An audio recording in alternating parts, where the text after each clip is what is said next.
En contacto telefónico con el vicepresidente del Comité Nacional de la Unión Cívica Radical, el exdiputado nacional Federico Storani, a quien saludamos. ¿Cómo le va? ¿Qué tal? Buenas tardes, ¿cómo están ustedes? Muy bien, aquí desde FM Keops, justamente agradeciendo este contacto con Federico Storani para preguntarle, entre otras cosas, cómo está viendo lo que sería, muchos dicen la realidad, pero en realidad es la coyuntura, ¿no? De la realidad. Parece que, bueno, estamos atravesando la última fase de un temporal, o es un temporal financiero, ¿no? Nos referimos que vino para quedarse, o nos está dando una lección por la cual hay que reencauzar justamente algunas medidas políticas. ¿Cómo lo está viendo, Storani? Bueno, coincido que no se trata de una situación meramente coyuntural, me parece que tiene una situación de fondo más estructural y que la manifestación de la crisis cambiaria, que es la forma como hay que denominarlo, porque el eufemismo de hablar de turbulencia, etcétera, creo que ya no se sostiene y el propio gobierno ha señalado que se trató de una crisis cambiaria. En realidad es una manifestación de situaciones estructurales muy profundas. Es la situación de la inflación, es la situación del endeudamiento, es la situación vinculada a un déficit fiscal todavía muy alto, también a un déficit en la balanza comercial, es decir, nosotros exportamos bastante menos de lo que importamos y por lo tanto no se generan divisas con total autenticidad para poder hacer frente a los gastos que en general hemos producido. Todo esto combinado genera una situación de mucha vulnerabilidad y por lo tanto lo estamos viendo con preocupación desde mi punto de vista. Hasta ahora lo que se ha hecho es capear el temporal inicial, pero está lejos de haberse arribado a una solución de fondo, y la solución de fondo requiere una ampliación de la base de sustentación política mucho más plena, mucho más general, que dé espaldas suficientes para abordar la situación económica. Claro, porque yo lo relacionaba, hablando de coyunturas y demás, que el martes pasado, que era el famoso supermartes, que vencían 670.000 millones de pesos en Levac, el temor, creo que hasta, no sé, los vecinos de barrio, ¿no?, estaban alertas con este tema, nunca algo se divulgó en materia de economía financiera como para hacerlo tan claro con la gente, ¿no? Pero digamos que se festejó como que todo había pasado y en realidad el 20% de devaluación ya está instalado y no se puede volver atrás, con lo cual, bueno, hay que tomar medidas drásticas según su criterio. Desde mi punto de vista, sí. Piense usted lo siguiente. Es cierto que la modificación al alza, es decir, la suba de la tasa de interés de la Reserva Federal de los Estados Unidos afectó a los países emergentes. Pero nosotros entre 3 y 5 veces más que a cualquier otro. Nosotros tuvimos efectivamente, como usted dice, una devaluación del 20%, alrededor del 20 y pico por ciento, y el que sigue es Turquía, que tuvo apenas un 5%, y los países de la región, tanto Chile como Brasil, menos todavía. Por lo tanto, eso habla de una vulnerabilidad que tiene la Argentina, que arrastra de mucho tiempo, y esto no es una situación para decir, bueno, ya está solucionado el problema. El problema de fondo, de lo que antes enunciaba, permanece latente y requiere tener una amplia base para poder encararlos con apoyo político suficiente. Este es el desafío de una construcción que no puede ser puramente coyuntural, ¿no?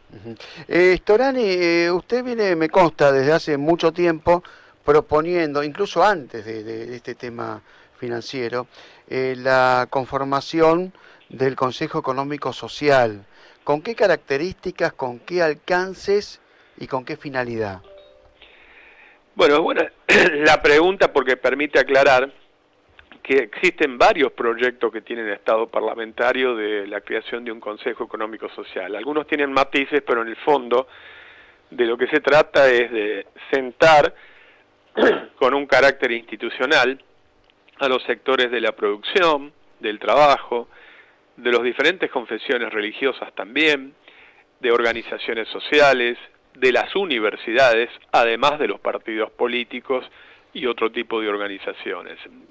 Conforme sea un proyecto u otro, en realidad hay matices sobre esto, pero que esto tenga un carácter institucional, porque si vamos a fijar algunas metas, llamémoslas políticas de Estado, todo el mundo tiene que estar involucrado para poder cumplirlas, porque si no rápidamente se establece una especulación por tratar de diferenciarse, sobre todo en vísperas de situaciones electorales, mientras que con un organismo institucional que va a comprender a todos los sectores políticos, es mucho más difícil que esa especulación pueda llevarse adelante. Existen ejemplos históricos en otros países del mundo donde se salió de crisis parecidas a las nuestras, con mecanismos parecidos también al que yo estoy proponiendo. Y por ejemplo, ¿qué podría llegar a sugerir un Consejo Económico Social? ¿Un plan económico, una sugerencia? No sé, no se me ocurre ahora, pero por eso le pregunto. Dos cosas, por ejemplo. Si es una meta la reducción del déficit fiscal, bueno, decir cuánto se va a reducir y cómo involucra no solamente al Estado-Nación, que ya está haciendo un esfuerzo enorme, sino también a las provincias. Porque tanto que se habla, por ejemplo, del gasto político, y proporcionalmente el gasto político del Estado-Nación es infinitamente inferior proporcionalmente a una provincia que es extremadamente pobre, como por ejemplo la provincia de Formosa. Ahora, si no, por el sistema federal vigente no se puede modificar lo que es en muchos casos un derroche en algunos aspectos, va a ser muy difícil que se pueda llegar al hueso de una solución posible, tangible. Otra situación me parece que si para parar la corrida se tuvo que establecer una tasa de referencia del 40%, bueno, está clarísimo que en una tasa del 40% las pequeñas y medianas empresas no pueden funcionar. Se podría establecer que haya una tasa diferencial para las pequeñas y medianas empresas, a los efectos que aquellos que generan más empleo, los que tienen la capacidad de generar una actividad económica mayor, puedan sustentarse económicamente. Y así podríamos seguir enumerando una cantidad de medidas que sin duda alguna lo que intentan es reactivar la economía, es decir, que no haya esta inflación, que significa recesión económica y alta inflación. Claro.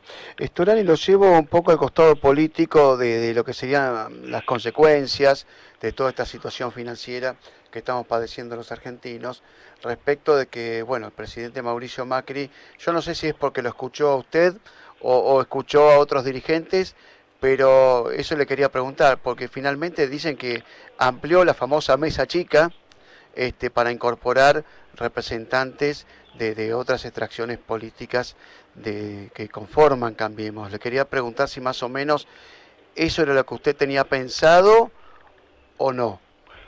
Mire, es un primer paso, pero es insuficiente. Yo creo sinceramente que hay que ir a un Consejo Económico Social con un carácter institucional.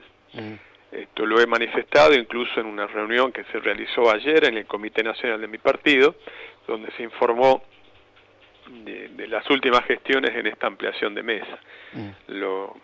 Personalmente lo considero todavía insuficiente para lo que hay que encarar. ¿Y cómo, por ejemplo, la presencia de Sanz garantizaría el mensaje radical en esa mesa ampliada? Como dije antes, es un primer paso. Esa fue una decisión que tomó el presidente y el gobernador de la provincia de Jujuy, Gerardo Morales, porque decían que ellos no podían estar todo el tiempo aquí en la capital federal porque tienen que gestionar sus respectivas provincias, Mendoza y Jujuy, y por eso hicieron esta delegación. Pero obviamente, desde mi punto de vista, eso es insuficiente. ¿Cómo sigue la construcción de Cambiemos de cara al 2019? Bueno, está visto que dentro incluso de la propia fuerza que hoy conduce esta agrupación, que es el PRO, existen también matices. No nos olvidemos algún dato que son emergentes de esta situación crítica que hemos vivido, como por ejemplo la reincorporación de Monzó, que es presidente de la Cámara de Diputados de la Nación y es el tercero en la línea de sucesión presidencial. Eso habla que hay que homogeneizar y ampliar esta base de sustentación, porque en caso contrario va a ser muy difícil sobrellevar una nueva situación de crisis como las que pueden avecinarse, porque desde mi punto de vista no está totalmente superado. Perfecto. Federico Storani, vicepresidente del Comité Nacional de la Unión Cívica Radical, le agradecemos muchísimo esta comunicación. Gracias a ustedes, muy amable.